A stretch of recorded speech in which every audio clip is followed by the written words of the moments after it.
బులెటిన్లో మరో breaking news చూస్తున్నాం. తెలుగుదేశం పార్టీ కేంద్ర కార్యాలయానికి సంబంధించిన దాడి కేసులో మాజీ ఎంపీ నందిగాం సురేష్ రెండో రోజు విచారణ కొనసాగుతోంది. మంగళగిరి రూరల్ పోలీస్ స్టేషన్లో 2 రోజులు కస్టడీలో ఉన్నారు సురేష్. కేసుకు సంబంధించి పలు విషయాలపై ఆయన విచారిస్తున్నారు పోలీసులు. సురేష్ పై ప్రశ్నల వర్షం కురిపిస్తున్నారు.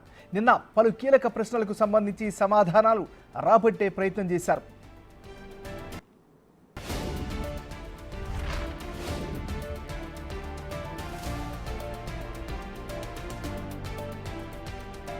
ఫోన్ డేటా ఆధారంగా దాడి జరిగిన రోజు ఎక్కడున్నారు, ఆ రోజు ఏ ఫోన్ నెంబర్ ఉపయోగించారు అనే దానిపై ఫోకస్ పెట్టారు.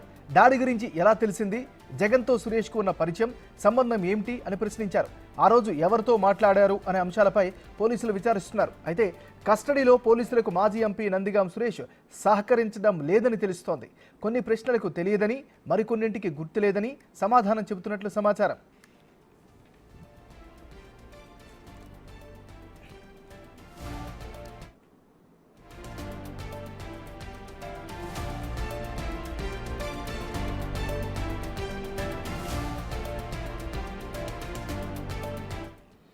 టీడీపీ కేంద్ర కార్యాలయానికి సంబంధించిన దాడి కేసులో మాజీ ఎంపీ నందిగాం సురేష్ రెండో రోజు విచారణ కొనసాగుతోంది. ఇదే అంశానికి సంబంధించి మరింత తాజా సమాచారాన్ని మా రిపోర్టర్ సాయిశంకర్ అందిస్తారు. సాయిశంకర్, చెప్పండి.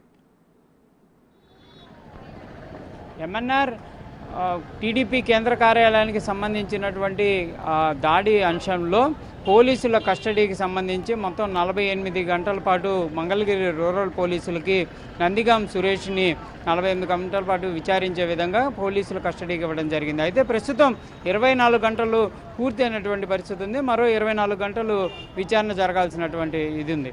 అయితే ఈ 24 గంటలకు సంబంధించినటువంటి అంశంలో మొత్తం 30 ప్రశ్నలకు సంబంధించి నందిగాం సురేష్ను కూడా మంగళగిరి రూరల్ పోలీసులు కూడా ప్రశ్నించినట్లు తెలుస్తుంది. ఇందులో అనేక అంశాలకు సంబంధించినటువంటి వాటిపైన కూడా ఈ ప్రశ్నలు ఉన్నాయి. దాడికి సంబంధించినటువంటి అంశాలు, ఆ రోజు ఎలాంటి ప్లాన్ చేయడం జరిగింది, దాడికి సంబంధించి ముందుగా ఎన్ని రోజుల నుంచి ప్లాన్ చేసుకున్నారు, లేకపోతే అప్పటికప్పుడు ప్లాన్ చేయడం జరిగిందా, నందిగాం సురేష్కి సంబంధించి ఆ రోజు ఆ దాడి అంశంలో ఆయన పాత్ర ఏంటి, ఆయన ఎక్కడున్నారు ఏంటి అనే అంశాలతో పాటు సిగ్నల్ ట్రేసింగు, అదేవిధంగా ఫోన్ డేటా ఆధారంగా కూడా కొంత వాళ్ళ దగ్గర ఉన్నటువంటి ఆధారాలను కూడా నందిగాం సురేష్ ముందు కూడా మంగళగిరి రూరల్ పోలీసులు కూడా ఉంచినట్లు తెలుస్తుంది. వీటన్నిటి ఆధారంగా కూడా విచారణ అయితే కొనసాగుతుంది. మొత్తం 30 ప్రశ్నలు అయితే ఆయన ముందు ఉంచారు. 30 ప్రశ్నల్లో కొన్నిటికి అయితే సమాధానం చెప్పినట్లు, కొన్నిటికి తనకు తెలియదు అనే విధంగా కూడా సమాధానం చెప్పినట్లు తెలుస్తుంది. అయితే కేసుకు సంబంధించినటువంటి అంశాలపైన మాత్రం క్లారిటీగా ఎక్కడా కూడా నందిగాం సురేష్ తాను ఉన్నాననే విధంగా కూడా చెప్పినటువంటి లేదు అనే విధంగా పోలీసుల నుంచి సమాచారం అందుతుంది. నేను ఈ కేసుకు సంబంధించి ఎక్కడా లేను, ఈ కేసులో ఇన్వాల్వ్మెంట్ లేదు, నేను అసలు ఆ దాడిలో పాల్గొనలేదు అనే విధంగా కూడా చెప్పినట్టు కూడా మనకు తెలుస్తుంది. మొత్తంగా మాత్రం 30 ప్రశ్నలకి అనేక రకాలుగా, అంటే వైఎస్ఆర్సీపీకి సంబంధించిన నేతలను ముందు రోజు విచారించారు. వారు కొన్ని ఆధారాలు, వాళ్ళ దగ్గర నుంచి వచ్చినటువంటి సమాధానాలు ఇవన్నీ కూడా ఈక్వేషన్ చేసుకొని ఈ 30 ప్రశ్నలను కూడా తయారు చేశారు. అయితే ఆ 30 ప్రశ్నలతో పాటు మరికొన్ని అదనంగా ఈరోజు ప్రశ్నలను కూడా నందిగాం సురేష్ ముందుంచారు. వీటన్నిటికి సంబంధించి కూడా మొత్తంగా డేటా అనేది, అసలు ఆ రోజు జరిగినటువంటి అంశాలు, వాళ్ళ దగ్గర ఉన్నటువంటి ఆధారాలు, ఆ వీడియో క్లిప్పింగ్లు ఏవైతే ఉన్నాయో వాటి ఆధారాలతో పాటు సిగ్నల్ ట్రేసింగు, మొబైల్ యొక్క ఫోన్ కాల్స్, ఇవే కీలకంగా ఉన్నాయి. అయితే ఈ కేసుకు సంబంధించినటువంటి అంశంలో మంగళగిరి పోలీసులు అయితే క్లియర్గా చెప్తున్నారు. నందిగాం సురేష్, అదేవిధంగా అప్పిరెడ్డికి సంబంధించి అనుచరులు ఎక్కువ మంది ఈ దాడుల్లో పాల్గొన్నారు. వారికి సంబంధించి అరెస్టులు కూడా చాలామంది చేయాల్సినటువంటి ఇది ఉంది. వాళ్ళంతా కూడా చాలామంది కూడా అందుబాటులో లేరు అనే విధంగా చెప్తున్నారు.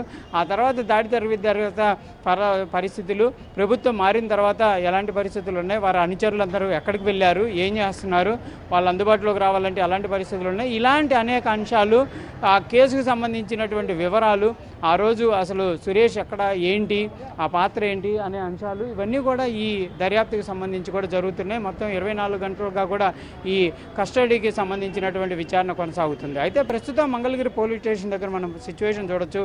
నిన్న పెద్ద ఎత్తున కూడా సెక్యూరిటీ అయితే ఉన్నటువంటి పరిస్థితి ఉంది. పెద్ద ఎత్తున కూడా, అంటే వేరే పోలీసులు, వేరే జిల్లాల నుంచి కూడా పోలీసులు తీసుకొని వచ్చారు. ఈరోజు మాత్రం కొంత సెక్యూరిటీ అనేది కొంత తక్కువగా ఉంది. ఎందుకంటే అల్లజడులు ఏదన్నా జరుగుతాయి, నందిగాం సురేష్కి సంబంధించి అనుచరులు పెద్ద సంఖ్యలో ఇక్కడికి వస్తారు అనే విధంగా ముందుగా పోలీసులు అయితే భద్రతను పెట్టారు. అయితే దానికి సంబంధించి నిన్నటి నుంచి ఈ రోజు వరకు ఎలాంటి వాతావరణం లేకపోవడంతో కొంత సెక్యూరిటీ అయితే కూడా తగ్గించారు. అయితే నిన్నంతా కూడా నందిగం సురేష్కి సంబంధించి నందిగం సురేష్ భార్య కూడా నిన్నంతా కూడా మంగళగిరి రూరల్ పోలీస్ స్టేషన్ దగ్గరే ఉన్నారు. తను భోజనం కూడా తీసుకొని వచ్చాను, లోపలికి అనుమతించలేదు అనే విధంగా కూడా ఆమె చెప్పారు. ఈ రోజు అయితే ఎవరు కూడా తక్కువగా ఉన్నారు, వాళ్ళ అనుచరులు కూడా పెద్ద సంఖ్యలో లేరు. మొత్తం ఈ విచారణ అంతా కూడా లాయర్ సమక్షంలోనే జరుగుతున్నటువంటి పరిస్థితి ఉంది. ఆ లాయర్కి సంబంధించి కూడా అన్ని రకాలుగా అంటే ఇక్కడ క్లియర్గా ఏదైతే కోర్టు గైడ్ లైన్స్ ఏదైతే ఉన్నాయో అవన్నీ కూడా పాటిస్తున్నట్టు పోలీసులు చెప్తున్నారు. మొత్తంగా మాత్రం విచారణ అనేది మరో 24 గంటలు ఉంది కాబట్టి అనేక అంశాలపైన కూడా ఈ విచారణ కొనసాగే అవకాశాలు కనిపిస్తున్నాయి. MNR. Thank you Sai Shankar.